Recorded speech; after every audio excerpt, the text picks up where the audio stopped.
طاقت کی بھوک، زیادہ کمانے کی لالچ اور سب کچھ اپنی مٹھی میں بند رکھنے کی کوشش نے دنیا کو کافی خطرات سے دوچار کر دیا ہے، اور انسان کے اس غیر فطری لالچ سے بھرپور اور طاقت کے حصول کے فعل نے کئی انواع کو دنیا سے ناپید تو کئی کو نابود کر دیا ہے۔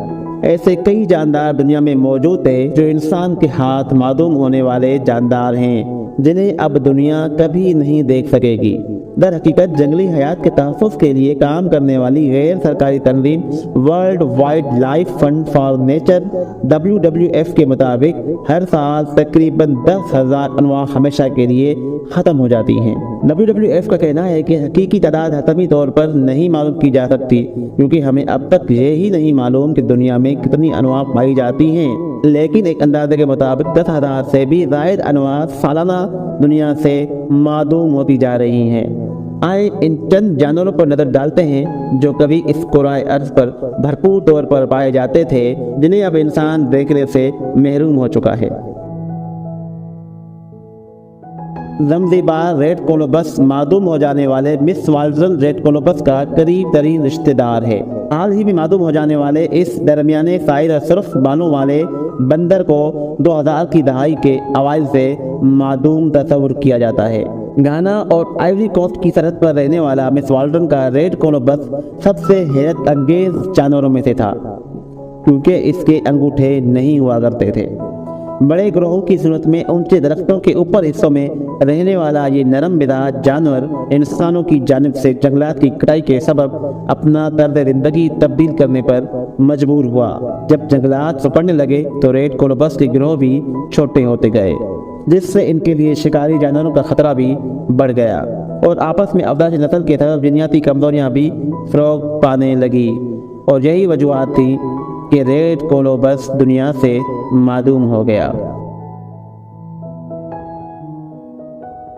ایجی کہلانے والی چین کی ینگتسی ریور ڈولفن دنیا کی قدیم ترین ممالیہ جانوروں میں سے ایک تصور کی جاتی تھی۔ سن 2006 میں معدوم قرار دی جانے والی ریور ڈولفن ایک پھیکی خاکستری رنگ والی ممالیہ تھی جو سمندر میں تیرتے اپنے کزنز کے مقابلے میں نسبتاً کم پروکار دکھائی دیتی تھی۔ اس کے سادہ جسم کے نیچے انتہائی ارتقاء یافتہ ایکو لوکیشن سسٹم موجود تھا۔ اس کا نظام اتنا باریکی سے کام کر پاتا جو کہ دیگر ڈولفن کے مقابلے میں کہیں زیادہ برتر تھا۔ یہ ایک لوتی مچھلی تک کی لوکیشن معلوم کر سکتی تھی۔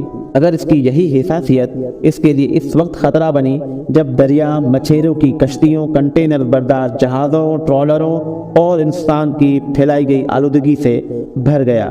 اس شدید مصروف ٹریفک سے گھبراہٹ کا شکار ہو جانے والی ینگتسی ریور ڈولفن کے پاس بقا کے لیے کوئی آپشن موجود نہیں تھا، اور حضرت انسان کے غیر فطری افعال کی وجہ سے ینگتسی ڈولفن دنیا سے معدوم ہو گئی۔ اس دریائی بچڑے جیسے دیگر بچڑے کیریبین میں رہا کرتے تھے۔ خطۂ کیریبین کا یہ مقامی دریائی بچڑا کسی زمانے میں وسطی امریکہ کے مشرقی کنارے، جنوبی امریکہ کے شمالی ساحلوں پر اور خلیج میکسیکو میں پایا جاتا تھا، مگر ان کی چربی میں پائے جانے والے تیل کے حصول کے لیے ان کا بے رحمانہ انداز میں شکار کیا گیا، جبکہ ان کی غذا بننے والی مچھلیوں کے بے تحاشا شکار کی وجہ سے بچ جانے والے دریائی بچڑے کے لیے خوراک کی کمی ہو گئی، اور یہی وجہ بنی کیریبین مونگ سیل کی معدومیت کی۔ انہیں آخری مرتبہ 1952 میں جمیکا اور نکاراگوا کے درمیان سیرا نیلا کنارے کے قریب دیکھا گیا تھا۔ دریائی سیپ جمہوریہ چیک میں پائے جاتے ہیں۔ یہ معصوم نظر آنے والا سیپ 2006 تک امریکن ریاست الاباما کے دریائے موبائل میں پایا جاتا تھا۔ یہ آلودہ دریا کے پانی کو فلٹر کیا کرتا تھا، مگر آلودگی پھر اتنی زیادہ ہو گئی کہ پکٹو اسے مزید نہ جھیل پایا، اور اس کی یہ خوبی اس کے لیے انسانوں کی وجہ سے وبال بن گئی۔ اس ننھی سی مخلوق کے خاتمے نے پانی کے بارے میں کئی تلخ حقائق سے پردہ اٹھایا، جو فیکٹریوں کے زہریلے مادوں سے آلودہ ہو رہا تھا، اور دریا کے ساتھ رہنے والے امریکی برادری میں ہلاکت انگیز بیماریوں کا سبب بن رہا تھا۔ ڈوڈو بھی ان انواع میں سے ایک ہے جو انسان کی وجہ سے معدومیت کا چہرہ بنا۔ سب سے مشہور مگر معدوم پرندہ ہونا شاید ایک عجیب سا اعزاز ہو۔ اگر ڈائناسور کے علاوہ ڈوڈو ایک طویل عرصے سے معدوم ہو چکی ایسی نسل ہے جسے سبھی جانتے ہیں۔ کارٹون کردار ڈیفی ڈک جیسے دکھائی دینے والا یہ پرندہ کسی زمانے میں جزیرہ موریشیس پر رہا کرتا تھا۔ ڈوڈو اڑنے اور تیز دوڑنے سے محروم تھا اور یہی وجہ تھی کہ یہ بہت آسان ہدف بھی تھا۔ اڑ نہ سکنے والے اس پرندے کے خطرات میں کوئی شکاری نہیں پائے جاتے تھے، یعنی اس نے کبھی کوئی شکاری نہیں دیکھا تھا، لہذا یہ ان خطرات سے نمٹنے کا ہنر بھی نہیں جانتا تھا۔ جب انسان ماریشیس تک پہنچے تو اپنے ساتھ دیگر جانور اور گوشت کے لیے اپنی بھوک بھی اپنے ہمراہ لے کر آئے۔ کچھ ڈوڈو پکڑ کر یورپ بھیجے گئے، جہاں وہ اپنی عجیب و غریب حیت کی وجہ سے توجہ کا مرکز بنے رہے۔ انسان کے اس افعال کے سامنے ڈوڈو زیادہ عرصے تک باقی نہ رہ سکا۔ آخری ڈوڈو 18ویں صدی کے اوائل میں ہلاک ہوا تھا۔ یہاں کی مہنگی ترین پکنک پوائنٹ ماریشیس کبھی ان خوبصورت پرندوں کا مسکن ہوا کرتا تھا جن سے اب وہ محروم ہے۔ سن 1741 میں جب جارج اسٹیلر کشتی ڈوبنے کے سبب جزیرہ بیرنگ پر پھنس گئے تو انہوں نے اس حیران کن جانور کو معدوم ہونے سے پہلے دیکھا تھا۔ اس کو اسٹیلر اس لیے کہا جاتا ہے کہ اس جاندار کو سب سے پہلے اسٹیلر نے دریافت کیا تھا۔ اسٹیلر کا پورا نام جارج ولہلم اسٹیلر تھا۔ یہ سمندری گائے میناٹی اور ڈوگونگ کی طرح ہی نظر آتی مگر یہ ان سے کہیں زیادہ بڑی ہوا کرتی۔ اسٹیلر کا سائز 9 میٹر تک بھی ہو سکتا تھا اور اس کا وزن 8 سے 10 ٹن کے درمیان ہوتا۔ اس کے دے ہیکل جسامت کی وجہ سے اسے گائے کہا جاتا تھا۔ اس کی شاندار وضاحت خال اور قیمتی چربی کی وجہ سے شکاریوں کا ہدف بنی رہی۔ مانا جاتا ہے کہ اس کا خاتمہ شکار اور ان کے غذائی ماحول میں تبدیلیوں کی وجہ سے ڈوڈو کے معدوم ہو جانے کے کچھ ہی عرصے کے بعد ہوا تھا۔ کواگا جنوبی افریقہ میں پایا جانے والا ایسا جانور تھا جو سامنے کی طرف سے زیبرا جبکہ پچھلے حصے سے گھوڑے سے مشابہت رکھتا تھا۔ کواگا کو ان کی آواز کی وجہ سے کواگا کہا جاتا تھا جو وہ نکالتے تھے۔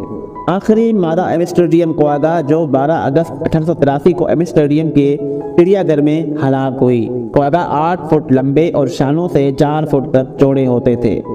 اس دن آوید افریقی جانور کا سامنے کا آدھا حصہ زیبرا کی طرح دھاری دار تھا مگر یہ دھاریاں پیچھے کی جانب سے مٹتی ختم ہو جاتی اور پچھلا حصہ گھوڑے کی طرح سادہ اور بھورا ہوتا۔ انسان کی لالچ حس نے اس کے چمڑے اور اس کے گوشت اور اس کی وضاحت کی طرف توجہ لی تو ان کا اس قدر غیر قانونی شکار کیا گیا کہ یہ معدوم ہو گئے۔ ان میں سے آخری کواگا 1883 میں ایک چڑیا گھر میں ہلاک ہوا۔ آئرش ایلک کسی عام ہرن جیسے ہی دکھائی دیتے مگر ان سے کہیں زیادہ بڑے تھے۔ ان کا وزن تقریباً 700 کلو گرام اور یہ تقریباً 7 فٹ اونچے ہوتے۔ انہیں آئرش ایلک اس لیے کہتے ہیں کیونکہ یہ آئرلینڈ میں پائے جاتے تھے۔ ختم ہو جانے والی یہ زبردست انواع زیادہ تر ان جانوروں سے قریب تر ہیں جنہیں ہم آج جانتے ہیں۔ مثال کے طور پر میموتھ کو دیکھیں جو بالوں سے ڈھکے ہوئے کسی عظیم الجثہ ہاتھی کی طرح تھے۔ اس طرح آئرش ایلک یہ آئرش ہرن آج کے موجودہ ہرن کے جیسا ہی دکھائی دیتا ہے۔ فرق صرف اتنا ہے کہ یہ 2 میٹر تک بلند ہو سکتے تھے جبکہ ان کے سینگوں کا پھیلاؤ 3.65 میٹر تک ہوتا۔ ان کا خاتمہ تقریباً 7700 سال پہلے ہوا اور ممکنہ طور پر اس کی وجہ شکار اور تبدیل ہوتا ہوا موسم بنا۔ کچھ اندازے یہ بھی بتاتے ہیں کہ ان کے سینگ چونکہ کیلشیم کے بنے ہوتے تھے اس لیے ان کو زیادہ کیلشیم والی غذا درکار تھی اور جیسے جیسے یہ خوراک ختم ہو گئی یہ جانور بھی معدوم ہو گئے۔ یہ بھیڑیے جاپان کے جزائر میں رہتے تھے۔ یہ موجودہ بھیڑیوں سے کافی چھوٹے تھے۔ ان کو دیکھا جائے تو ان میں اور کتے میں فرق کرنا قدرے مشکل ہوتا۔ یہ جانور 3 فٹ لمبے اور 12 انچ چوڑے ہوتے تھے۔ اس جانور کے ختم ہونے کی وجہ انسان کے علاوہ ان کی قسمت بھی ہے۔